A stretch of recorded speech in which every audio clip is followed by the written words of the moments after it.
And so we're happy that you saw the RV and came over. So maybe you could tell us your name and a little bit about Shreveport so that people understand sort of what's going on here. My name is Aria Chatman, and I'm born and raised in Shreveport. Been here the good part of 23 years. And as far as what Shreveport is going through right now, I can say that nothing's going on, but in a sad sense.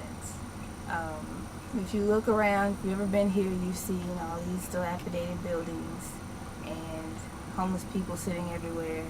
Not that they're homeless by choice, people have lost their jobs, lost their families, and just stuff like that. And it's all a really depressed area it's just a depressing thing to see when you can also see the potential, because you see these big tall buildings sitting up, and it's like at a time people were working in those buildings, and you just kind of wonder what happened. So you said a lot of people are moving out of Shreveport. Is there any tension here in the city, do you think? Well, people move out because of the way things, in particular in Shreveport, are run. I don't want to throw the race card around so easily, but there are a lot of high and mighty white people that are still living in the 1950s, even older than that, conservative area, and it's not fitting in with the modern times. So the best thing that we can do is, as soon as we get enough money, we move to Dallas. And as far as tension, there is a lot of tension here. More than we care to admit individually, more than I care to admit, because, I'm one of those people that try to keep the blind peace. But there is tension here. Of course, it's not among everybody. You'll have your spots where there are some very nice, very good people. But the people that are in the higher up area, they're usually not the good guys. And that's such a shame. So they keep that oppression because it's benefit for them, I guess, in a sense. But well, that's sorry to hear. So how big is Shreveport?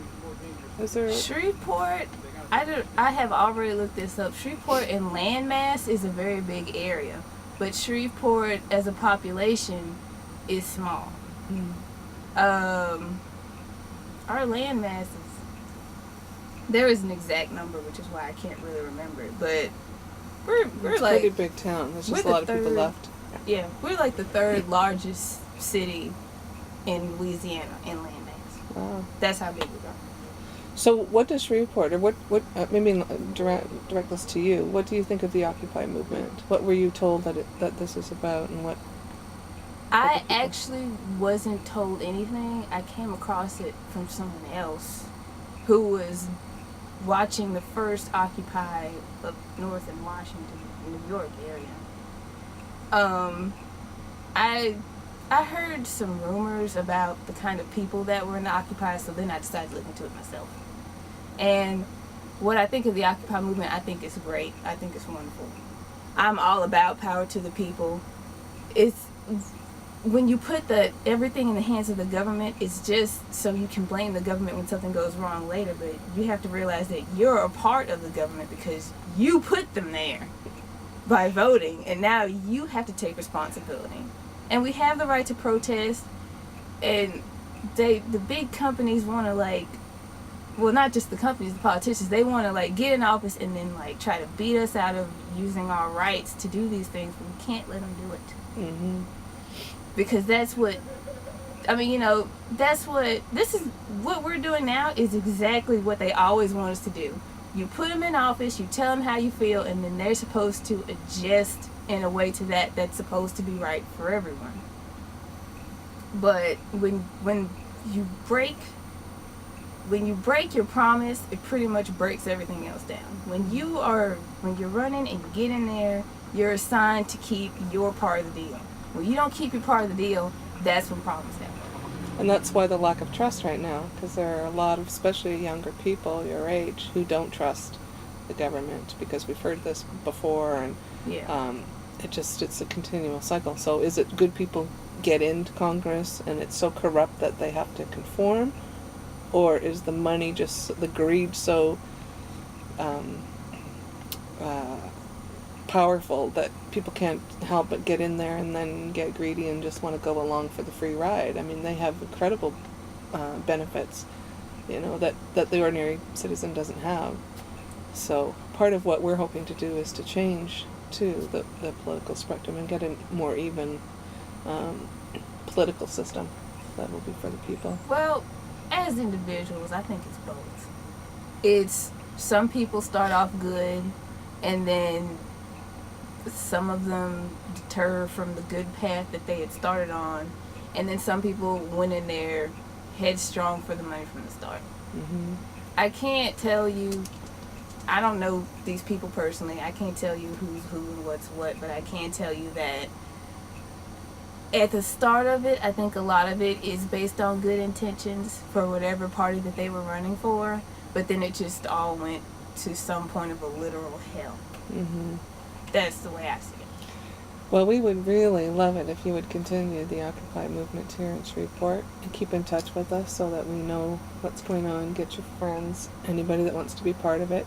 I mean, the encampments were the original focus and draw, but I think that now, with all the camps being broken down and the police being so hard on people, that a lot of them are meeting indoors and having general assemblies with all like-minded people and just coming together, so that if this is a huge movement, like a tidal wave, and if we decide to do something all as a group, we want to have everybody unite to be strong enough people-wise so that we can make a difference. And so we need people in Shreveport too. Oh yeah, I definitely agree with it. Like I already said, it's, the people here are already oppressed and in their own slavery.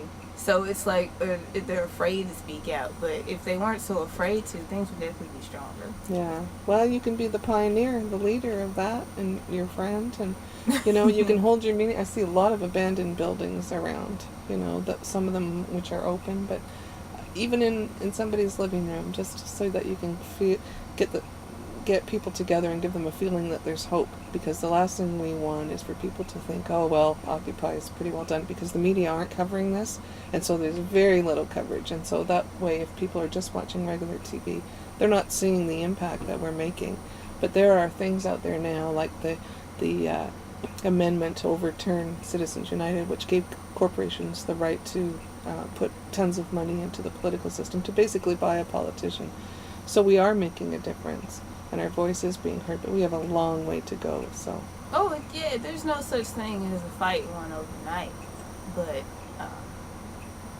it's all worth it. It's like people on a selfish view, they don't want to give up their convenience. Like the way I see the TSA working.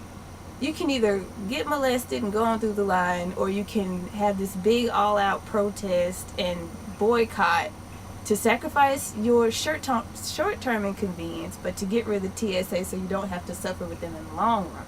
Exactly. It's pretty much like that. And people don't want to suffer. They're like, I want this and I want that. Yeah, but it's like, if you take your short-term conveniences, you will have these long-term rewards. Exactly. Well put. I like it. We don't have to all get frisked at the... It's really dumb. Good job. Well, thank you so much for giving us your time and for catching the RV before we left, because it's been great. Oh, many thanks to you.